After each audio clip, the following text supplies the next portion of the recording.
అందరికీ hi. So అందరూ క్షేమం అని చెప్పేసి భావిస్తున్నాను. సో ఏంటంటే చాలామంది బ్రేక్అవుట్స్ ట్రేడ్ దగ్గర కొద్దిగా కన్ఫ్యూజన్లో ఉన్నారు. సో ఒక కన్ఫ్యూజన్ ఏంటంటే బ్రేక్అవుట్ జరిగిన తరువాత మనం ఎంట్రీ తీసుకుంటే రిస్క్ ఎక్కువైపోతుంది కదా. అయితే బ్రేక్అవుట్కి ముందే మనకి ఏదన్నా టెక్నిక్ ఉందా ఐడెంటిఫై చేయడానికి అని చెప్పేసి ఒక 3-4 దాకా మెయిల్ చేయడం జరిగింది.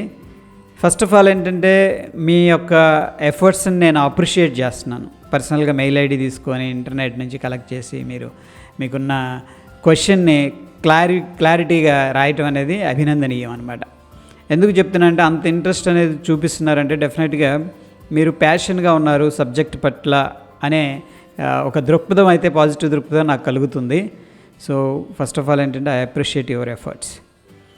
ఫ్రెండ్స్, మార్కెట్లో మనకేంటంటే డెఫినెట్గా కొద్దిగా రిస్క్ తక్కువలో ఏదన్నా ట్రేడ్ అనేది దొరికిందనుకో డెఫినెట్గా ఇట్స్ గ్రేట్ కదా, మనం రిస్క్ని పెంచుకునే కంటే కూడా. అయితే డెఫినెట్గా ఏంటంటే ఒక మినీ బేస్ కాన్సెప్ట్ అనేది ఉంది. అది ఇంతకుముందు ఆల్రెడీ షేర్ చేద్దామని ట్రై చేశాను కానీ సో దానికైతే టైం రాలేదు అని చెప్పేసి వెయిట్ చేశాను. సో చాలామంది అడిగారు అనమాట, ఒక 3-4 దాకా మెయిల్స్ పంపించారు, కొన్ని చార్ట్స్ కూడా పోస్ట్ చేశారు. అయితే ఈ యొక్క మినీ బేస్ కాన్సెప్ట్ అనేది చాలా ఈజీగా ఉంటుంది, సింపుల్గా ఉంటుంది. బిఫోర్ ద బ్రేక్అవుట్ అంటాం. నేను టెక్నికల్గా ఏంటంటే దాన్ని బిఫోర్ ద బ్రేక్అవుట్ అంటాం. దాన్నే ఇంకా వేరే టర్మ్లో ఏంటంటే కొన్ని బుక్స్లో వేరే రకాలుగా రాయటం జరుగుతుంది అనమాట. ఒకటే కాన్సెప్ట్ని డిఫరెంట్గా. ఈ కాన్సెప్ట్ పేర్లు వేరైనప్పటికి కూడా అక్కడ ఉన్న కాన్సెప్ట్ సేమ్ ఉంటుంది. దాన్ని మనం కొద్దిగా అండర్స్టాండ్ చేసుకుంటే మంచి ట్రేడ్స్ అనేవి, అంటే లో రిస్క్ హై రివార్డ్ ఉండే ట్రేడ్స్ అనేవి తీసుకోవడం జరుగుతుంది. ముందే బ్రేక్అవుట్కి ముందే ఏంటంటే మనం ఐడెంటిఫై చేయడం కూడా జరుగుతుంది. సో పర్టికులర్గా ఏంటంటే స్టాక్ మనకి అప్ ట్రెండ్లో వెళ్ళొచ్చు, లేకపోతే డౌన్ ట్రెండ్లో కూడా వెళ్ళొచ్చు. బట్ మనకి ఏదైనా ఇంపార్టెంట్ లెవెల్స్ దగ్గర ఓకే సపోర్ట్ రెసిస్టెన్స్ దగ్గర ఏంటంటే ట్రేడింగ్ యాక్టివిటీ అనేది ఎక్కువగా ఉంటుంది. అండ్ మోరోవర్ ఏంటంటే ఫర్ ఎగ్జాంపుల్ ఇది మనం రెసిస్టెన్స్ లెవెల్ అనుకుందాం, ఇది రెసిస్టెన్స్ లెవెల్ అనుకుందాం. ఈ రెసిస్టెన్స్ దగ్గరకు వచ్చినప్పుడు మార్కెట్ ఏం జరుగుతుంది, సప్లై ఎక్కువగా ఉంటుంది. సింపుల్గా చెప్పాలి అంటే supply is greater than the demand అని చెప్పొచ్చు. ఎందుకంటే అది ఒక ప్రీవియస్గా ప్యానిక్ అయిన జోన్ అనమాట. ప్యానిక్ ఇన్ ద సెన్స్ ఏంటంటే అరే ఇది మంచి ప్రైస్ ఈ స్టాక్కి. ప్రతి స్టాక్ కూడా ఏంటంటే కొన్ని ఏరియాస్ ఉంటాయి, వాల్యూ ఏరియాస్ అంటాం అనమాట.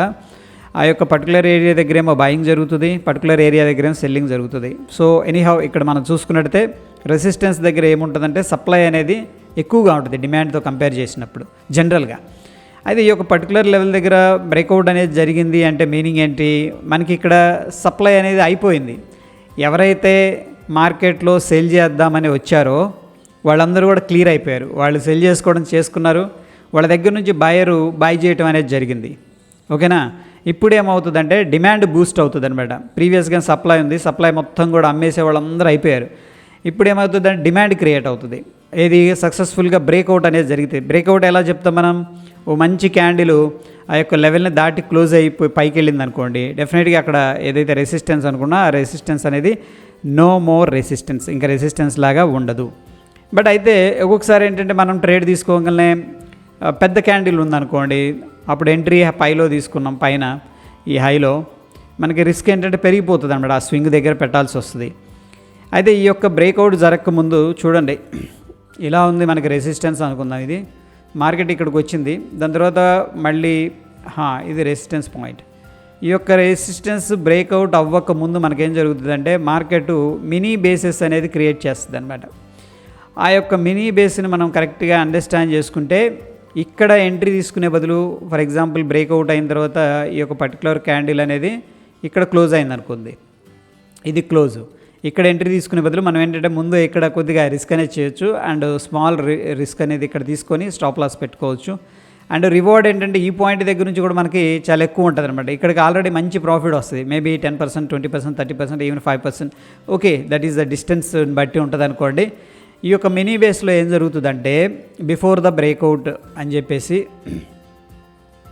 ఇంతకుముందు నేను మెన్షన్ చేయడం జరిగింది. అయితే ఈ కాన్సెప్ట్ అనేది అంత క్లియర్గా నేను ఎక్స్ప్లెయిన్ చేయాలి. ఇక్కడ ముందుగానే వాళ్ళు ఏం చేస్తారంటే ఈ యొక్క పర్టికులర్ పొటెన్షియల్ స్టాకు లో రెసిస్టెన్స్ ఉంది, బట్ ఆ రెసిస్టెన్స్ని దాటి పైకి వెళ్ళాలి మనం. ఓకే, సింగిల్ షాట్లో వెళ్ళాలని డిసైడ్ అయినప్పుడు ఏం చేస్తారంటే అక్యుములేషన్ చేసుకుంటారనమాట. ఎప్పుడైనా సరే బిగ్ ప్లేయర్స్ 1-2 క్వాంటిటీతో ముందుకు వెళ్ళలేరు. వాళ్ళకి కావాల్సింది పెద్ద క్వాంటిటీ కావాలి, ఎంత పెద్ద క్వాంటిటీ కావాలి వాళ్ళకి. అందుకని ముందే అక్యుములేషన్ చేసి పెడతారు. ఓకేనా, దీన్నే మనం రివర్స్ చేసుకోవచ్చు ఒకవేళ సెల్లింగ్ అయితే. సో ఈ అక్యుములేషన్ జరిగిన తర్వాత మనకు కానీ ఇక్కడ బ్రేక్అవుట్ అనేది జరిగిందనుకోండి, మనకేం జరుగుతుందంటే ఇంకా స్ట్రాంగ్గా ముందుకు వెళ్ళిపోతుంది అనమాట. ఆ అక్యుములేషన్ పర్ఫెక్ట్గా మనం ఐడెంటిఫై అనేది చేస్తే మనకేంటంటే మంచి రిజల్ట్స్ అనేది రావడం జరుగుతుంది. అయితే ఫ్రెండ్స్, ఇక్కడ మనకి మేక్ ష్యూర్ ఏంటంటే ఈ యొక్క ఏదైతే బిఫోర్ ద బ్రేక్అవుట్ లేకపోతే మినీ బేస్ అన్నామో, ఈ మినీ బేస్ అనేది ఏంటంటే చాలా స్టాక్స్లో ఫార్మేషన్ జరుగుతూ ఉంటుంది. బట్ మనం దాన్ని ఎలా ట్రేడ్ చేయాలి ఏంది అనేది చూద్దాం. ఈ యొక్క మినీ బేసు మనకి మార్కెట్ యొక్క డైరెక్షన్లో మాత్రమే బ్రేక్అవుట్ అనేది తీసుకోవాలి. ఫర్ ఎగ్జాంపుల్ నేను చెప్తున్నా కదా, ఇక్కడ మార్కెట్ అనేది బుల్లిష్గా ఉంది. బుల్లిష్ అయిన తర్వాత రిట్రేస్ తీసుకున్న తర్వాత ఇక్కడ మినీ బేస్ అనేది క్రియేట్ చేసింది. సో ఒకవేళ డౌన్ సైడ్ ఏదైనా బ్రేక్అవుట్ అయితే అవాయిడ్ చేద్దాం. ఓకేనా, మనకేంటంటే మేబీ 1-2 ట్రేడ్లు వర్కౌట్ అవ్వచ్చు. బట్ సక్సెస్ రేట్ అనేది ఎప్పుడు కూడా ఏంటంటే డ్రైవర్ సీట్లో ఎవరున్నారో ఆ డైరెక్షన్లో వెళితే ఏంటంటే మనకి ఆల్ఫా జనరేట్ అవుతుంది. అందుకు కొద్దిగా ఎక్స్ట్రా ఎడ్జ్ వస్తుంది, ఎక్స్ట్రా రిటర్న్స్ అనేది వస్తాయి. మనకు తొందరగా స్టాప్ లాస్ అనేది హిట్ కాదు, మన మార్కెట్లో సర్వైవ్ అవుతాం అండ్ బెస్ట్ రిజల్ట్స్ అనేది తీసుకోవడానికి పాసిబిలిటీ ఉంటుంది. సో ఇక్కడ ఈ పాయింట్ ఏంటంటే ఎప్పుడైతే మనకి మినీ బేస్ అనేది క్రియేట్ అయ్యి అప్ సైడ్ అనేది బ్రేక్అవుట్ అవుతుందో ఇక్కడ మనం ఎంట్రీ తీసుకోవచ్చు అనమాట. ఇది రైట్ అప్రోచ్. ఎందుకంటే ప్రీవియస్గా మనకి ఇంపల్స్ మూవ్ అంటాం, అంటే స్ట్రాంగ్ మూవ్.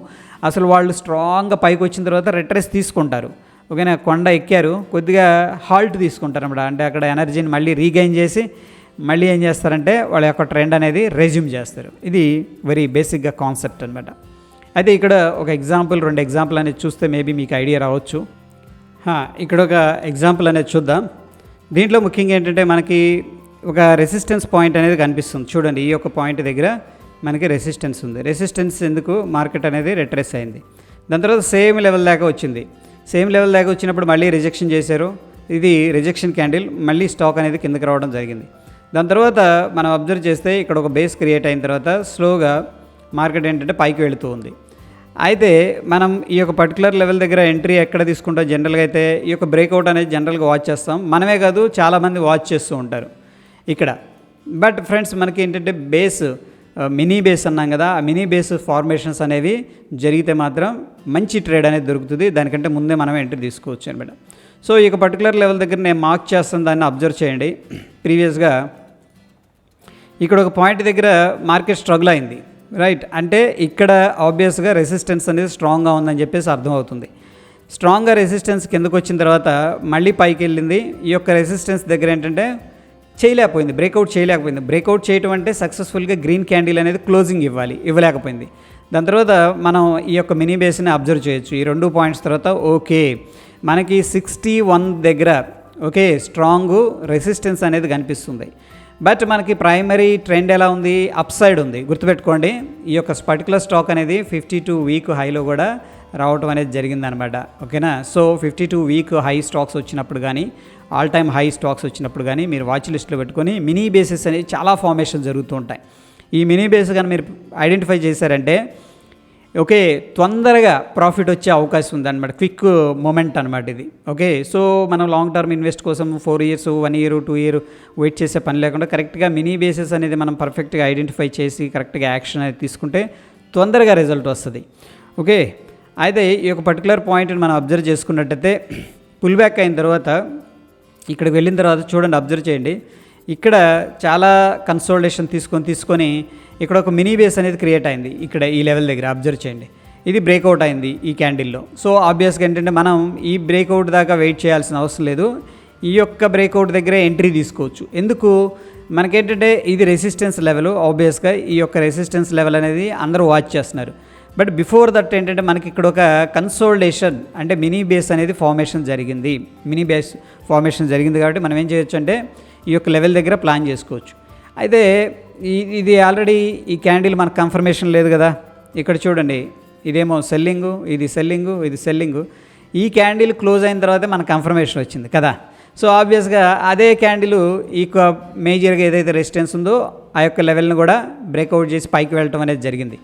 ఇప్పుడు మనం ఏం చేద్దామంటే మినీ బేస్ మనం మార్క్ చేసుకున్నప్పుడు చూడండి, మినీ బేస్ నేను ఏం చేశానంటే ఈ యొక్క బ్లూ కలర్లో మార్క్ చేశాను. 1 అవర్ టైం ఫ్రేమ్ కానీ 15 మినిట్స్ టైం ఫ్రేమ్ కానీ స్విచ్ అవ్వండి మీరు. ఓకేనా, 1 hour time frame or 15 minutes. చూడండి, మనం ఈ యొక్క లెవెల్ దగ్గర ఎందుకు మనకి ప్రీవియస్గా రెసిస్టెన్స్ ఉంది.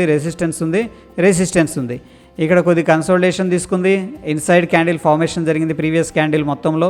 బ్రేక్అవుట్కి ఇక్కడ ప్రిపరేషన్ జరుగుతుంది అనమాట. This is called preparation. Okay, అయితే ఇది సక్సెస్ఫుల్గా క్లోజ్ అయిపోయింది, ఏది మనకున్న మినీ బేస్. సో ఆబ్వియస్గా మనం ఏం చేస్తామంటే ఈ యొక్క పాయింట్ దగ్గర గ్రీన్ క్యాండిల్ ఇది, అండ్ ఆఫ్ కోర్స్ ఏంటంటే విక్ ఉంది. విక్ని మనం ఎలా అండర్స్టాండ్ చేసుకోవాలంటే ఆ సాలిడ్ క్యాండిల్లో కొంత పోర్షన్ అనేది ప్రాఫిట్ బుకింగ్ చేసుకున్నారు, అక్కడ నుంచి రిజెక్షన్ జరిగింది అనుకోండి, మనకి ఇలా క్యాండిల్ ఫార్మేషన్ జరుగుతుంది అనమాట end of the day, I mean 1 hour తర్వాత. ఇక్కడ సాలిడ్గానే క్లోజింగ్ ఇచ్చింది, అక్కడ సప్లై అనేది లేదు. బట్ ఈ విక్ ఏం రిప్రజెంట్ చేస్తుంది మనకి అంటే ప్రాఫిట్ బుకింగ్ అనేది చేసుకుంటున్నారు హైయర్ లెవెల్స్లో అని చెప్పేసి చెప్పడం జరుగుతుంది అనమాట. సో ఆబ్వియస్గా మనం ఈ యొక్క క్యాండిల్ తర్వాత ఎంట్రీ తీసుకునే బదులు ఇక్కడ ఎంట్రీ తీసుకోవడం అనేది జరుగుతుంది. సో ఆబ్వియస్గా ఏంటంటే మనకి స్మాల్ రిస్క్ ఉంది, ఒకవేళ ఇన్ కేస్ మనం రాంగ్ అయ్యే అవకాశం ఉంది కూడా కాబట్టి, ఎందుకంటే ఇట్స్ ప్రాబబిలిటీ. సో ఈ ఇనిషియల్గా స్వింగ్లో దగ్గర ఏంటంటే మనం స్టాప్ లాస్ అనేది మెయింటైన్ చేసుకుంటాం, అక్కడ నుంచి కూడా స్టాక్ అనేది స్ట్రాంగ్గా పైకి వెళ్ళింది without hunting our stop loss. Okay, so మన ఎంట్రీ ప్రాబబుల్లీ ఎక్కడ ఉంటుంది, ఈ యొక్క క్యాండిల్ దగ్గర ఉంటుంది అరౌండ్ 61.6.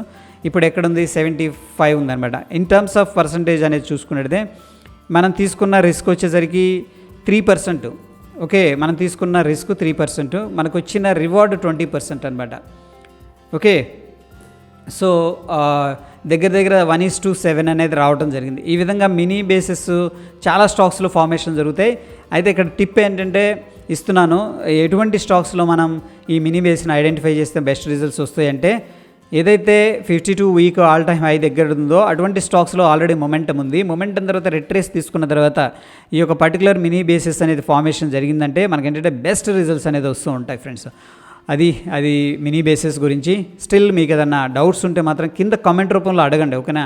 డోంట్ హోల్డ్ యువర్ డౌట్స్ని మాత్రం ఎప్పుడు కూడా ఉంచుకోవద్దు, కింద కమెంట్ రూపంలో అడగండి. డెఫినెట్గా ఏంటంటే నేను ఆన్సర్ చేస్తాను, అవసరమైతే ప్రాపర్ ఎగ్జాంపుల్ కూడా మీకు షేర్ చేస్తాను, అట్లీస్ట్ టెలిగ్రామ్లో అయినా సరే. ఓకే, హోప్ ఈ వీడియో హెల్ప్ అయిందని చెప్పేసి అనుకుంటున్నాను. వీడియో నచ్చితే లైక్ చేయండి, షేర్ చేయండి. మరొక ఎపిసోడ్లో మళ్ళీ కలుసుకుందాం ఫ్రెండ్స్. Stay tune. ధన్యవాదాలు.